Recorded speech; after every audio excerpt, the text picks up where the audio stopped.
안녕하십니까, 불스입니다. 자, 오늘 자말인 31번째 시간이죠. 오늘은 리스트 뷰, 지난 시간에 이어서 리스트 뷰 중에 뷰 셀이라고 해서 커스텀 뷰라고 생각하시면 되겠습니다. 자, 우리가 리스트를 사용하는 이유는 많은 데이터가, 연속된 데이터가 쭉 있을 때 그 데이터를 스크롤하면서 화면 밖으로 나가 있는 데이터도 스크롤하면서 다 볼 수 있도록 사용을 하기 위해서 리스트 뷰를 사용을 하는데요. 그럴 때 그 아이템에 해당되는 그 부분을 우리가 셀이라고 합니다. 근데 그 셀의 UI를 우리가 직접 수정을 해서 내 입맛에 맞게 내가 만들려고 하는 방법대로 제작을 하는 방법에 대해서 살펴보도록 하겠습니다. 자, 여기 보시면 사용자가 원하는 뷰를 제작한다고 되어 있는데요. 자, 여기 한 칸 있죠. 요 한 칸. 요 한 칸을 우리가 셀이라고 그러고요. 이 안에 내용이 지금까지는 뭐 스트링만 이렇게 출력을 했다던가 아니면 어떤 객체 이렇게 출력했다던가 이런 거였는데요. 이런 거 말고 우리가 보통 보면 이런 부분에 여기에 이렇게 사진도 들어오고요. 그 다음에 여기에 어떤 타이틀, 그 다음에 간략하게 썸머리도 이렇게 들어오고 그런 것들을 볼 수가 있습니다. 때로는 여기에 버튼이 들어올 수도 있겠고요. 이런 UI를 내 입맛대로 만들어서 쓸 수 있어야 되겠죠. 사용할 수 있어야겠죠. 그래서 요 셀 하나, 아이템 하나에 해당되는 요 셀 하나를 갖다가 뷰 그룹으로 이렇게 관주를 하겠고요. 뷰 그룹을 그럼 만들어야 됩니다. 뷰 그룹을 만들고 그 뷰 그룹 안에 또 다른 뷰가 이렇게 놓이는 마치 이것이 템플릿이죠. 그래서 태그 이름도 템플릿입니다. 아이템 템플릿이라고 해서 데이터 템플릿이라고 해서 우리가 사용자가 어떻게 하면 커스텀 뷰로 이렇게 새로 만들어서 적용을 할 수 있는지에 대해서 살펴보도록 하겠습니다. 자, 솔루션은 시간을 좀 절약하기 위해서 지난 시간에 했던 솔루션 계속 이어서 하기로 하고요. 자, 오늘 할 거는 이걸 좀 닫으면 음, 시간을 먼저 이렇게 보면 우리가 지난 시간에 했던 거 기억나실지 모르겠는데요. 지난 시간에 우리가 그 옵저버블 컬렉션이라는 그 클래스에 대해서 알아봤어요. 자, 그 녀석은 뭐였냐면 뷰가 이렇게 있고 뭔가 뷰 모델의 역할을 하는 녀석이 이렇게 있으면 데이터죠, 이게. 물론 여기 뒤에 이제 뭐 백단의 데이터도 있을 거고요. 그 다음에 데이터베이스도 이렇게 있을 텐데 어쨌든 데이터가 이렇게 순차적으로 와서 뷰에 보여질 때 여기에 자동으로 데이터가 새로 갱신이 됐으면 그 데이터베이스 모델 쪽에서 데이터가 새로 갱신됐으면 뷰에서도 자동으로 갱신이 되게 만드는 클래스 옵저버블 컬렉션이라는 클래스를 우리가 이용을 했습니다. 근데 사실은 그 보면 지난 시간에는 옵저버블 클래스를 이용하기 위해서 간단하게 예제를 만들기 위해서 어떻게 했냐면 이거였던 것 같아요. 네, 이거죠. 동일한 클래스 지금 이건 자물 파일이고 이거는 똑같은 파일인데 어떤 거예요? CS 파일이죠. CS 파일에다가 어떻게 바로 그냥 옵저버블 해서 코딩을 했습니다. 근데 실제로 이렇게 하진 않죠. 실제로는 어떻게 우리는 MVVM을 그 규약 룰에 맞춰서 코딩 구조화해서 프로그램을 만드는 게 좋기 때문에 VM을 만들어 주고요. 뷰는 뷰답게 그냥 순수하게 놔두고요. VM하고 얘하고 리스트 뷰로 이렇게 엮은 다음에 여기에 어떻게 데이터가 뒷단에서 백단에서 오면 이 녀석이 바로 어떻게 옵저버블 컬렉션을 이용해서 데이터 갱신됐어라고 이쪽에 노티를 준 게 맞겠죠. 그래서 오늘은 VM을 만들고요. 지난 시간에 우리가 스튜던트 객체 만들었습니다. 스튜던트 객체를 갖고 있는 VM을 만들겠고요. 여기서 데이터가 처음에 이 데이터베이스 쪽에서 가져왔다 치고 몇 개의 데이터를 쭉 만들어서 일단 넘기고요. 그 다음에 일정한 시간 간격 타이머를 하나 만들어서 타이머에서 새로운 학생들을 계속 만들어서 계속해서 추가했을 때 이쪽이 잘 그려지는지 그 다음에 그렇게 그리고 나서 학생들의 정보를 그냥 재미없게 그냥 뿌리는 것이 아니라 이렇게 조금 뭐 글자도 좀 볼드체 줘보고요 위아래 정렬도 해보고 이런 것들을 한번 해보도록 하겠습니다. 자, 이거 좀 지우겠고요. 너무 지저분해졌네요. 예. 그래서 다시 그 프로젝트를 가겠고요. 자, 프로젝트에 가서 새로운 컨텐츠 페이지를 만들도록 하겠습니다. 컨텐츠 페이지 이름은 6번, 7번이죠. 그러면 자, 리스트 뷰 EX 07로 하겠고요. 자, 6번 하고 얘는 좀 필요 없는데요. 지금 필요한 건 이 스튜던트 얘를 좀 재활용을 하겠습니다. 자, 7번에 왔는데요. 7번에 와서 뭐 특별하게 뷰에서 뭐 해줄 건 없을 것 같고요. 일단은 나중에 이제 데이터를 받아서 이 곳에서 커스텀 뷰를 만들 텐데요. 그거는 좀 이따 작업하고 일단 데이터가 중요하니까 패딩만 좀 줘보도록 하겠습니다. 자, 패딩을 주겠고요. 다음에 레이블이 필요한 게 아니라 우리는 지금 리스트 뷰가 필요하죠. 그래서 리스트 뷰, 그리고 리스트 뷰를 하나 이렇게 만들어 주겠고요. 여기까지만 해놓고 이름이 나중에 데이터 가져올 거니까 굳이 필요 없겠죠. 이렇게까지만 해놓겠습니다. 자, 그 다음에 여기를 7번으로 좀 바꾸면 되겠죠. 됐습니다. 자, 이러고 나서 우리는 이제 제대로 그 VM 모델을 하나 만들 필요가 있어요. 이건 UI를 담당하는 뷰 쪽이니까 그대로 놔두고요. 여기서 클래스를 하나 만들어서 뷰 모델을 하나 새로 하나 만들어 주도록 하겠습니다. 자, 뷰 모델은 지금 학생 정보를 가지니까 그대로 알아보기 쉽게 스튜던트 뷰 모델이라고 해주도록 하겠습니다. 자, 됐고요. 자, 요거 일단은 퍼블릭일 필요까지는 없겠죠. 나중에 필요하면 퍼블릭을 바꾸겠고요. 자, 더미 데이터를 넣는데요. 더미 데이터 지난 시간에 우리 열심히 코딩한 거 있죠. 요거 그대로 좀 재활용할게요. ID, name, major, gender, grade, 저기 age까지 해서 조금 재활용을 하도록 하겠습니다. 그래서 이렇게 붙여놓겠고요. 됐고요. 자, 그다음에 난수 발생을 해서 이 중에 정보를 무작위로 우리가 뽑아 쓰는 거로 했었잖아요. 그래서 랜덤으로 해서 랜덤 객체도 하나 만들어 주겠고요. 자, 그다음에 데이터가 중요하니까 리스트에서 여기다가 스튜던트 제너릭 쓰겠다고 그러고요. 스튜던트는 new 리스트겠죠. 스튜던트 됐습니다. 이렇게 해주겠고요. 자, 그다음에 생성자 만들어야 되겠네요. 생성자에서 기본적으로 한 10개, 5개, 10개 정도의 데이터는 있다고 보고 데이터베이스 가져왔다고 우리가 가상으로 생각하는 겁니다. 그래서 생성자에서 바로 데이터를 조금 뽑아낼게요. 그래서 여기서 먼저 R를 이용해서 이제 초기화해 객체 초기화해 주겠고요. 자, 폼을 이용할까요? 폼 int i는 0, 아이고 0, i는 뭐보다 작을 때까지 한 10명만 해보겠습니다. 자, 하고 아이고 이게 돌면서 이제 가는데요. 학생 여기다가 이제 추가를 해야 돼요. 그래서 추가해서 add 해주겠는데요. 일단 널 처리해 주겠고요. 학생을 여기서 이제 새로 생성한 것도 여기서 해야 되는데요. 나중에 추가로 또 생성을 할 때 재활용을 해야 되니까 여기다가 프라이빗 주면 되겠죠. 프라이빗 student라는 메소드 create student라는 메소드를 만들어서 여기서 받도록 할게요. 일단 널 처리해 주겠고요. 자, 여기서 이제 그 학생 생성해서 가야 되는데요. 이것도 좀 재활용을 할게요. 지난 시간에 우리 열심히 코딩했죠. 요거죠. 학생을 생성하는 그 부분이 이 부분이죠. 그래서 여기까지 가면 되겠죠. 요 그대로 가져와서 어딘가요? 여긴가요? 여기다가 그대로 붙여놓도록 하겠습니다. 그러면 학생 바로 객체 생성해서 리턴해 주겠죠. 자, 그러면 어디? 여기서 바로 써먹으면 되겠죠. 이렇게 하면 10명의 학생이 계속해서 어떻게 랜덤으로 해서 여기서 데이터를 뽑아서 학생 객체가 10개 만들어지면서 리스트에 10명의 학생 정보가 들어갈 수가 있겠습니다. 자, 다음으로 DB에서 데이터를 10명 가져왔다고 보고요. 10명이 전체 학생 수라고 보고 그 다음에 이제 새로 추가되는 학생이 있을 수가 있겠죠. 그래서 그거는 타이머를 이용을 해서 스타트 디바이스 이게 아닌가요? 디바이스 점 스타트 타이머 이용을 해서 타이머 스팬 해서 from second 뭐 1초마다 해볼까요? 자, 1초마다 자, 이것도 람다로 그냥 표현하겠습니다.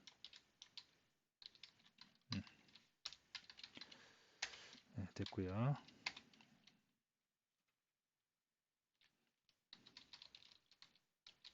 true 주겠고요. 좀 내려오는 게 더 보기 편하겠죠. 됐습니다. 자, 여기서 어떻게 또 여기서 추가를 해줘야 돼요. 그렇죠? 그래서 student add 해서 이거 그대로 쓰면 되겠죠. 그래서 또 계속 추가해라. 몇 초마다? 1초마다. 그러면 10명의 학생은 데이터베이스 가져온 거로 우리가 생각을 하겠고요. 그 다음에 계속해서 학생이 어딘가에서 계속 추가되는 거예요. 그러면 보고 있는 입장에서도 계속 한 명씩 추가되는 것을 볼 수가 있겠습니다.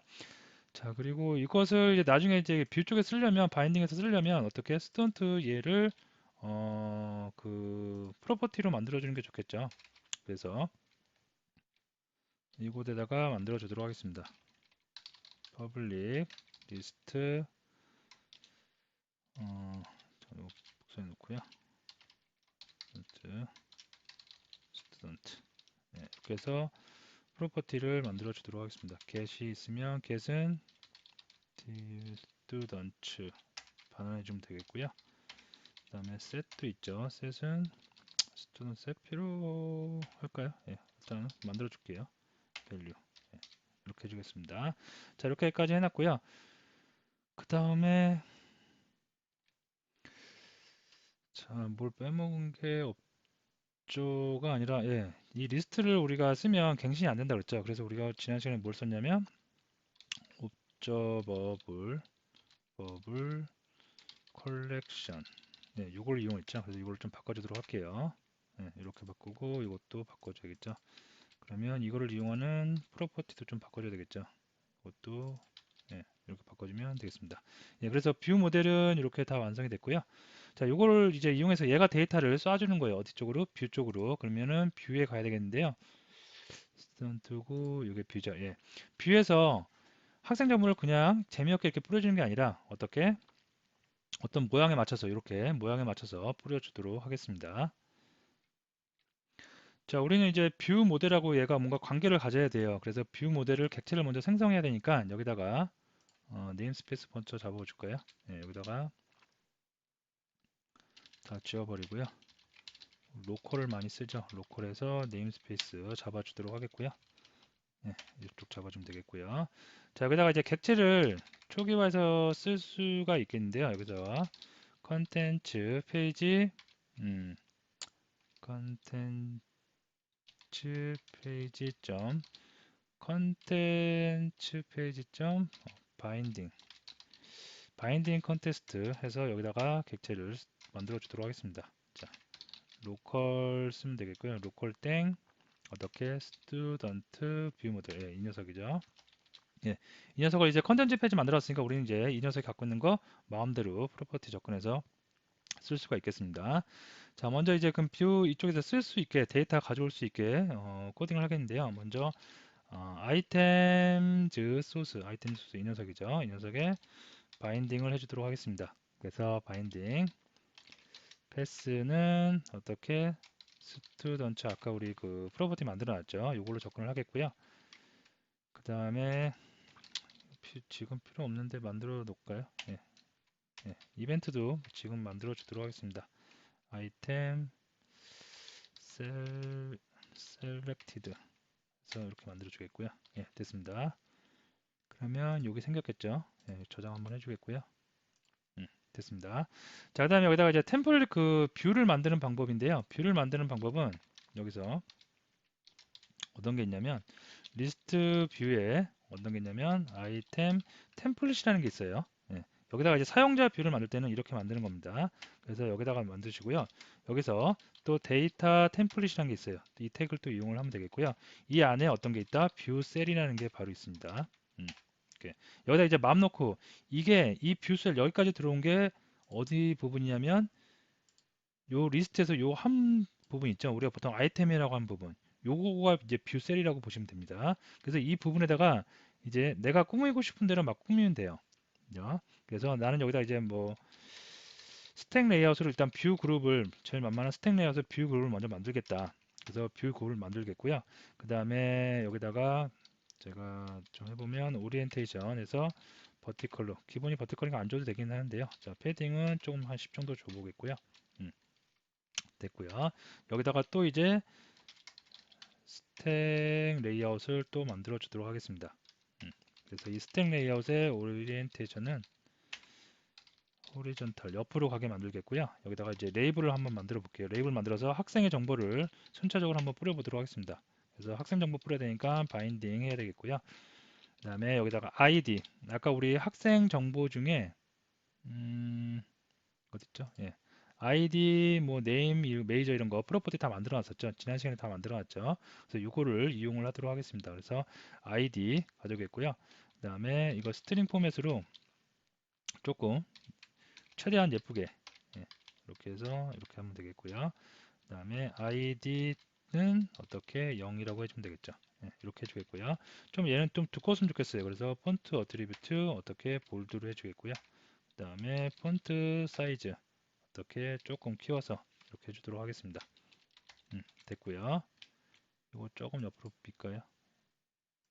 자, 그럼 학생의 아이디 먼저 뿌려준 거예요. 자, 이렇게 셀 안에서 내가 나만의 뭐를 만들 수 있다? 나만의 뷰를 내가 콩고장장 더 이쁘게 디자인 실력이 되는 만큼 이쁘게 만들 수가 있겠습니다. 그래서 네임도 가져오겠고요. 스트링 포맷에 이제 네임은 뭐다? 이렇게. 그 다음에 메이저인가요? 전공? 메이저. 이것도 가져오겠고, 메이저. 예, 가져왔고요. 그 다음에 또 한번, 그럼 이제 얘가 옆으로 가는 거니까 이 레이블 세 개 다 옆으로 갈 겁니다.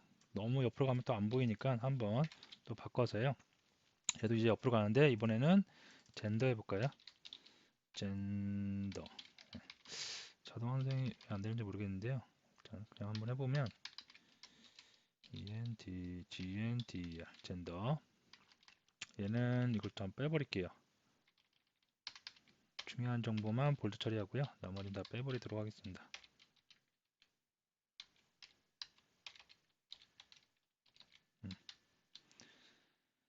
자, 그 다음에 그레이드.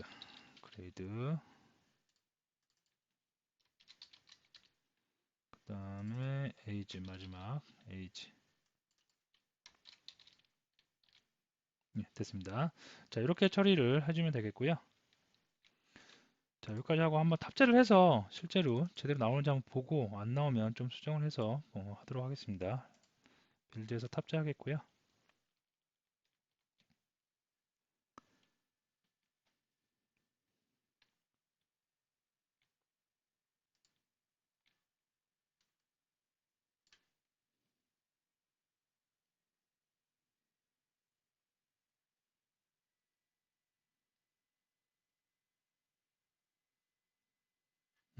다 됐는데 뭔가 안 나오죠? 뭔가 어디 좀 잘못된 것 같은데요. 바인딩 해줬고 얘 만들어졌고 뷰 모델 만들었고 바인딩에서 스튜던트 걔 가져오고요. 스튜던트하고 우리 만들어 놨었나요? 네, 다 만들어 놨고요. 거기서 얘네는 뭐 이벤트가 상관없고 바인딩 텍스트 다 가져오고 네, 여기는 뭐 어차피 뿌려지는 부분이니까 그렇게 상관없을 것 같고요. 뷰 모델 쪽을 뭐 잘못된 것 같은데요.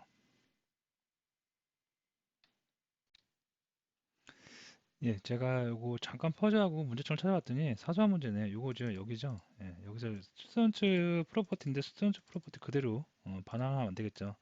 스튜던트 그 리스트 타입 업저버 컬렉션 요거를 반환해야겠죠. 예, 오타네요, 오타. 됐죠? 자, 수정하고 나머지는 예, 됐습니다. 다시 한번 올려보도록 하겠습니다. 프로퍼티 할 때 제일 많이 실수하는 부분이 이런 것 같아요. 예, 대문자, 소문자 항상 프로퍼티 이름을 항상 그 변수 이름하고 이렇게 같이 하고 앞에만 대문자를 하다 보니까 이런 게 나오죠. 예, 이렇게 해서 계속 됐고 저기 잘 나갔고요. 비교를 한번 해보면 코드하고 보면 코드에서 이 부분이죠. 뷰 셀에 있는 부분, 이 부분을 내가 마음대로 이렇게 내 마음대로 레이아웃을 잡은 겁니다. 그렇게 되고요. 좀 더 이쁘게 하고 싶으면 사진 등이 있으면 사진 URL 정도 해갖고 이미지 소스 지정해서 사진 나오게 할 수 있고요. 버튼이 필요한 버튼도 나오게 수 있게 하고 있고요. 그래서 쭉 됐고요. 처음에 10명의 학생이 있는데 그 10명의 학생에다가 어떻게 지금 계속 추가되고 있죠. 이렇게 킴, 팍, 그 다음에 어떻게 해요? 이장, 이 이렇게 됐다가 계속해서 추가되죠. 이게 이제 데이터가 뷰 모델 쪽으로 새로 갱신이 되고 있는 겁니다. 그래서 새로 갱신이 뒤쪽에서 백단에서 새로 저기 갱신이 되고 있으면 사용자 이거를 보고 앱 어플리케이션을 보고 있는 사용자는 어떻게 새로 고침이나 이런 거 하지 않아도 자동으로 계속해서 새로 갱신되는 이런 아주 편리하고 재미난 기능을 우리는 쉽게 구현할 수가 있겠습니다. 자, 그래서 정리를 하면 오늘 알아봤던 내용 어떻게 이 안에를 예쁘게 구현할 수가 있는데 요 조그만 부분을 좀 넓게 해서 이미지도 크게 넣고 버튼도 많이 넣고 여러 가지로 구성할 수 있겠죠. 리스트 뷰의 장점이라고 하면 어떤 게 있냐면 가장 큰 장점 중에 하나가요. 우리 예전에 그 자마린 거의 초반에 뷰 그룹 중에 스크롤 뷰 있었어요. 스크롤 뷰도 리스트 뷰처럼 이렇게 스크롤이 되는 거죠. 뭐 잠깐 디버깅 멈춰 놓고요. 보시면 스크롤 뷰도 이렇게 뷰 그룹이니까 이렇게 화면이 있으면 여기다가 내가 뷰를 막 얹어 놨죠. 얹어 놓고 많으면은 위아래로 스크롤이 되고 때로는 오리엔테이션 줘갖고 좌우로도 스크롤이 됐어요. 자, 이렇게 했는데 보기에는 똑같아 보인다. 리스트 뷰도 마찬가지로 아이템들 여기다가 쭉 놓고 보기 때문에 보기에는 똑같이 보여요. 근데 굉장히 큰 뒤쪽에서 일할 때 메모리 쪽에 굉장히 큰 차이점이 있는데요. 리스트 뷰는 지금 보면 하나, 둘, 셋, 넷, 다섯, 여섯, 일곱, 여덟, 아홉 개 총 9개가 화면에 보인다면 보통 한 10개에서 13개 정도까지만 이렇게 요 객체의 자리를 잡아놔요. 즉, 이 학생 수가 100명 또는 10,000명, 1000명, 10,000명이라고 해서 그 객체를 다 메모리에 탑재를 시켜놓고 나서 스크롤하는 게 아니고요. 당장 화면에 보일 녀석들만 이렇게 잡아놓습니다. 잡아놓고 나서 우리가 손가락으로 더 많은 데이터를 볼 때 위로 이렇게 딱 클릭하죠. 스크롤을 하면 어떻게 돼요? 새로운 데이터가 오면서 이 위쪽에 있는 데이터는 날아가 버리겠죠. 위로 가려지겠죠. 그러면 이 데이터는 다시 삭제되는 거예요. 삭제되고 여기를 차지했던 메모리의 템플릿, 틀이 있죠. 그 틀이 어떻게 위로 올라가서 다시 내려옵니다. 재활용하는 거죠. 재활용하고 나서 이 밑에 오겠죠. 오고 나서 새로운 데이터가 다시 매핑이 되는 거예요. 그래서 다시 화면에 보이고. 즉 이걸 우리가 이제 뭐 일반적으로 쉽게 말하면 물레방아 방식이라고 그러는데요. 위로 해서 데이터가 안 보이게 되면 메모리 해제하고요. 그 껍데기만 다시 오는 겁니다. 밑으로 와서 그 껍데기에다가 다시 데이터 오고 밑으로 저기 스크롤할 때도 마찬가지입니다. 아래쪽으로 스크롤하면 아래쪽에 있는 데이터가 안 보이게 되죠. 그러면 이 녀석이 잽싸게 또 위로 올라가요. 올라가서 새로운 데이터로 매핑해서 우리 눈에 잘 보이게 됩니다. 이렇게 하면 100개, 1000개, 10,000개 이렇게 하더라도 메모리를 효율적으로 관리할 수 있겠죠. 즉 퍼포먼스가 전혀 느려진다던가 아니면 스크롤이 버벅된다던가 이런 현상이 없습니다. 자, 하지만 반면에 스크롤 뷰 같은 경우에는 100개면 10개면 10개, 100개면 100개, 1000개면 1000개 이 아이템을 메모리에 일단 다 탑재를 시켜요. 메모리에 다 생성을 하는 동안, 메모리에 탑재를 다 시키는 동안 이 화면은 렌더링 하지 않습니다. 계속 기다리고 있어요. 그래서 10개 내지 한 20개 정도까지는 그나마 기다릴 수 있을 정도로 있다가 화면에 딱 뜨는데 뭐 한 100개 이렇게 된다. 그러면 이 뜨는 데만 해도 몇 초가 걸려요. 전부 다 객체를 만들어 놓기 전까지는 화면을 렌더링하지 않는 겁니다. 자, 그런 문제가 있고 그 다음에 100개가 될지 1000개가 될지 모르는데 데이터가 너무 많아지면 어떻게 돼요? 메모리에 이 모든 것을 계속해서 잡고 있어야 되니까 내용을 잡고 있어야 되니까 어떻게 메모리가 너무 많이 들어가겠죠. 그러면 앱이 버벅대면서 그죠? 렉 걸린 것처럼 안 움직이겠죠. 그래서 스크롤뷰 같은 경우에는 간단한 데이터 거의 안 사용합니다. 사실은 안 사용하고 뭐 그 사용하기는 데이터가 얼마 안 되면 빨리 구현하기는 왔다 해요. 좋아요. 근데 그렇게 뭐 좋지는 않고요. 리스트 뷰를 가장 우리가 많이 쓴다고 보시면 되겠고요. 리스트 뷰 안에 오늘 했던 것처럼 뷰셀을 내가 어떻게 막 나누고 쪼개서 어떻게 예쁘게 꾸미냐에 따라서 우리가 보통 일상생활 사용하는 모든 어플리케이션의 UI를 다 만들어낼 수가 있다고 보시면 되겠고요. 리스트 뷰를 잘 사용을 하는 사람이 거의 뭐 어플리케이션을 좀 잘한다라고 해도 과언이 아닐 정도로 리스트 뷰는 응용 프로그램의 핵심 요소라고 보시면 되겠습니다. 자, 그러면 오늘 수업 여기서 마치도록 하겠습니다.